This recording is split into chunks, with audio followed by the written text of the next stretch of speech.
These have actually been sitting here.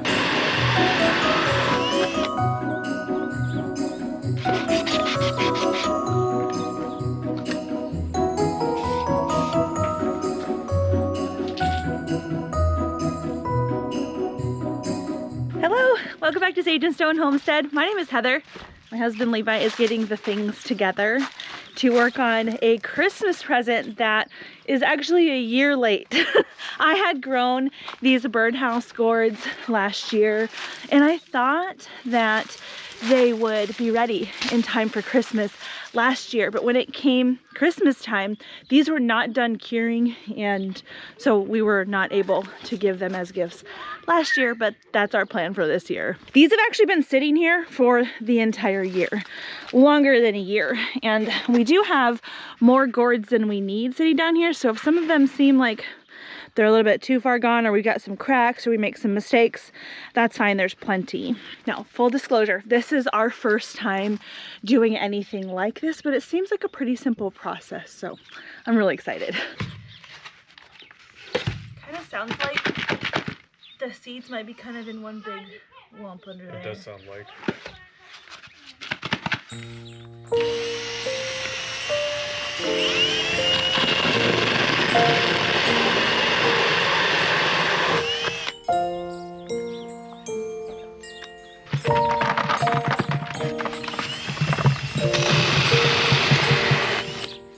You can see in here, there's this like hunk of just dried innards that's been in there for a really long time that is way too big to come out this little hole. I did look at, how-tos, quite a few of them online when it came to making birdhouse gourds, and nobody talked about how to get that out. Yeah, Levi's gonna try to figure out a way to break this up and pull it out in maybe some small pieces.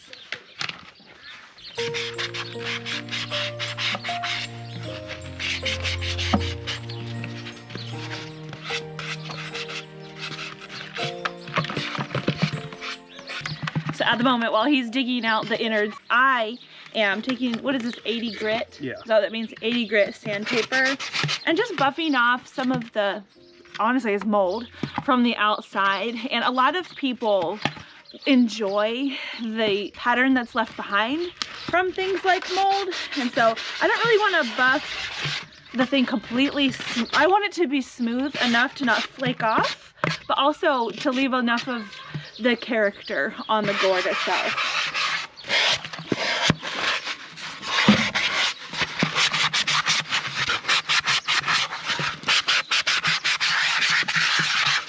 We saw it as a suggestion to go down in, I guess, smaller grit to get a little bit of a more polished finish. So that's what I've done. I did 80 first, and this one's 120. What's that other one, 220? Yeah.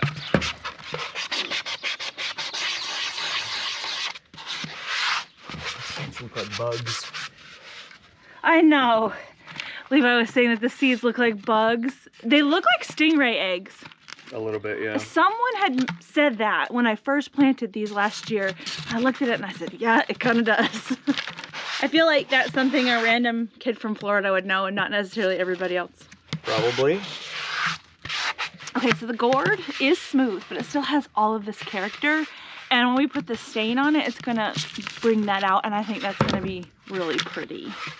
We thought about just painting them a solid color, but I really like the idea of being able to see kind of what nature did as far as artwork on it.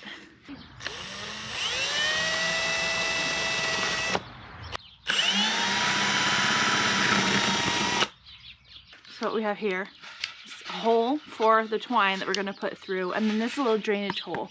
So if I happen to hang it outside and some weather gets in, it can come out the hole.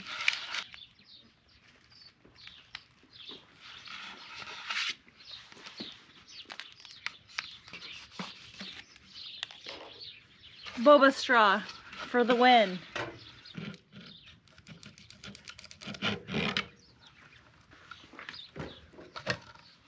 So what Levi did here was we took one of these boba straws and he sliced it in half lengthwise partially so that it was easier to put the twine in, but also because it helps collapse the straw a little bit so that we can thread it through the small as possible hole, because it looks better that way. Maybe I should have. Yeah, it needs to sit like that. Okay.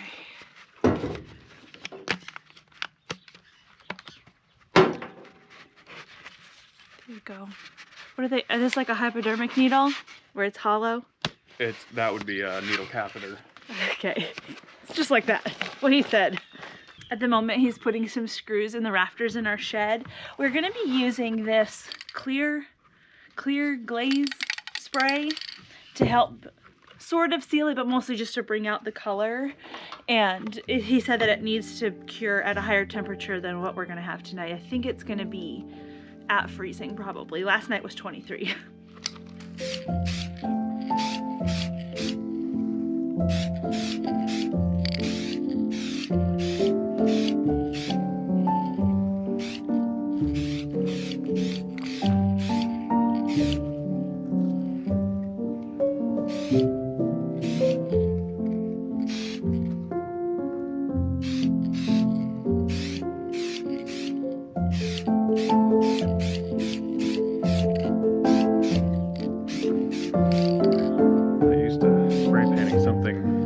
Spherical. I know.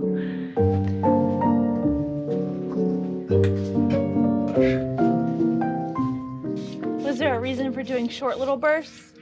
It is. It's just the best way to spray paint. It prevents buildup and drips and runs. Okay.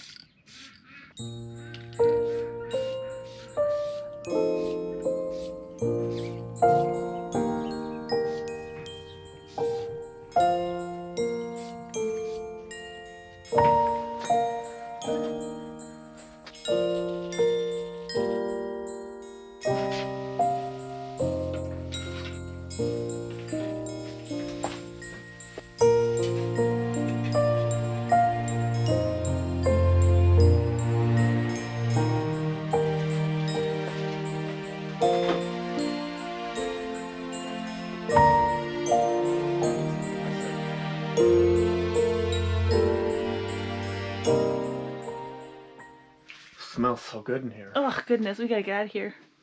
Look at how cool this is. So I'm really glad that we had a place to set these where they would be out of the weather, the cold weather, and also out of the wind. Not for really any other reason besides the wind might kind of knock them together, but this is what we've got. I think when Levi comes home from work today, he said he's gonna put another coat of that clear spray paint on it. You can see that we have like the footprint of the mold that we buffed off, and it's made a pretty cool pattern on it. I really like how rustic this looks, and it took a long time only because of the cure time. The actual processing of the gourd, I had my camera running for like an hour and 15 minutes. It wasn't bad at all, and we got 8 gourds done. So I think these are going to be super fun gifts to give away. People could hang them outside. I mean, these lasted outside for a really long time.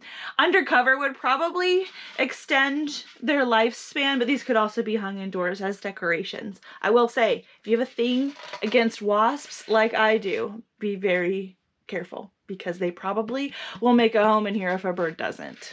I wanted to update you guys on the seedlings that we started. It was really just, a handful of days ago. I don't have any germination with my bunching onions or with the celery quite yet, but true to form, classically, our brassicas are up and they're ready to thin. I may actually leave the humidity dome off at this point.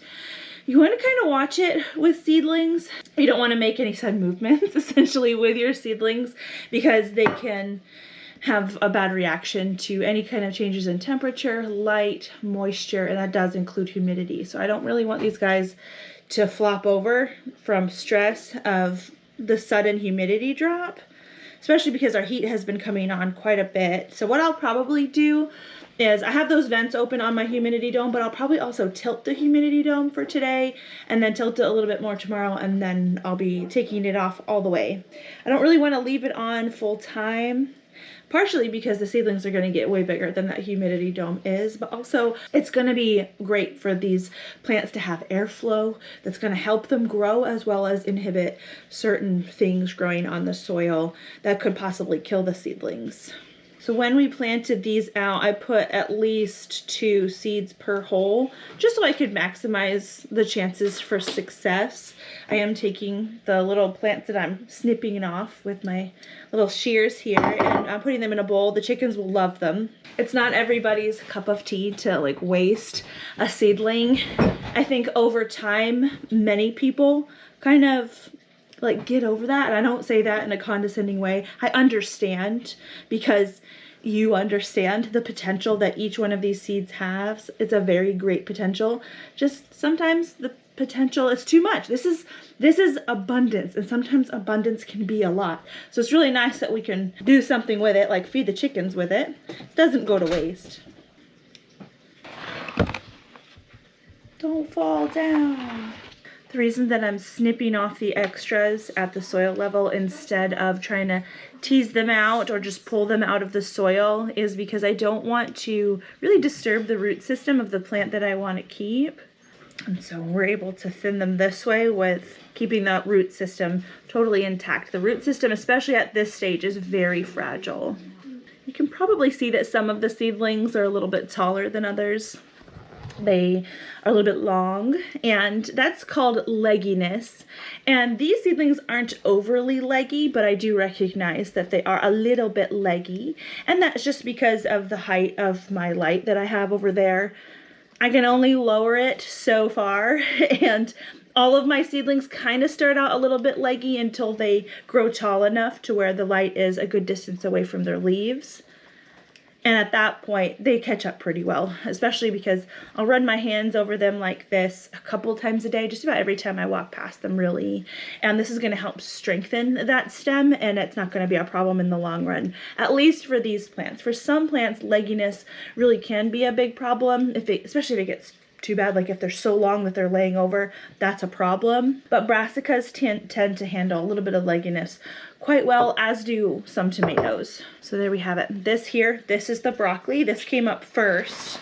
And then this is what I think is the red cabbage, because, you know, the stems and things are red, and that's a pretty telltale sign for that. So over here must be our purple of Sicily cauliflower.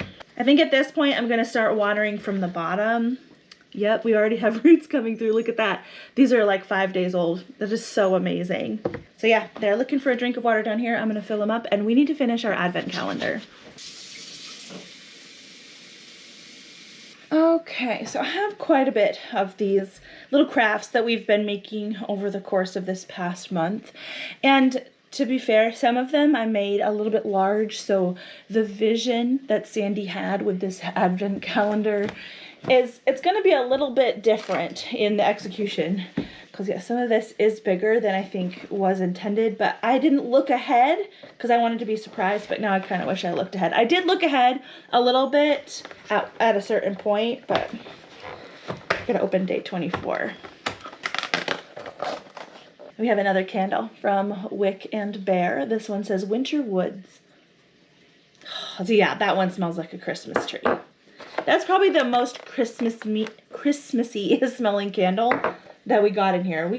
It was 4 candles, 4 puzzles, and then the rest were crafts. So let me pull out, my poor candy cane. Let me pull out all the crafts and show you what it's supposed to look like at the end, or close to what it's supposed to look like. Let's light this, shall we?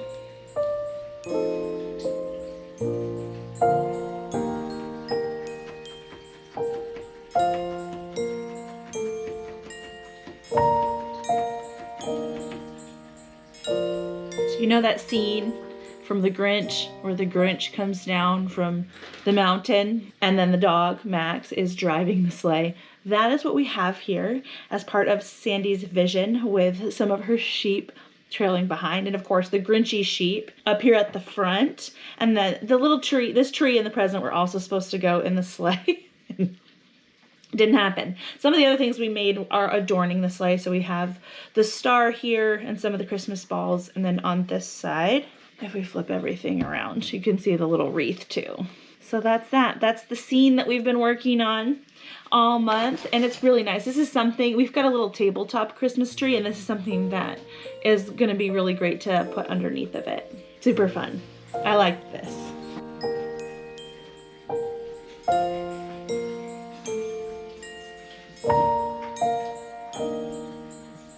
All right, so this marks the end of Vlogmas, and it was a good one. I actually didn't get everything done that I had planned to get done. I wanted to make some mittens out of this goat's hide here, and I still want to do that. I just didn't have the time. It just didn't happen in December, but it's got to happen in January, because then February we warm up again.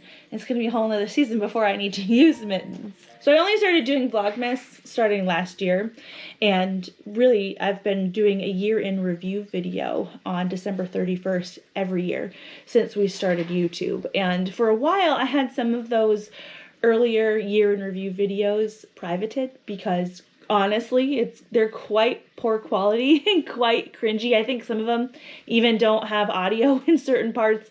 They're lovely for me to look back on, and I decided this year that I would open those back up to the public and create a playlist of them so you guys can see where we started from the beginning as far as our farm, but also as our YouTube channel. And it's quite incredible to see the way that things have grown, and I thought that some of you guys might appreciate it as well. So having said that, I'm not going to be posting again until the 2024 year in review video, so it will be December 31st or January 1st. I can't really decide what I'm going to do, but it probably just depends on how efficiently I can edit that whole video. So in the meantime, I do have the playlist of the year in review videos from years past in the description box and in the pinned comment. I'll see you guys over there. Have a very Merry Christmas and Happy New Year.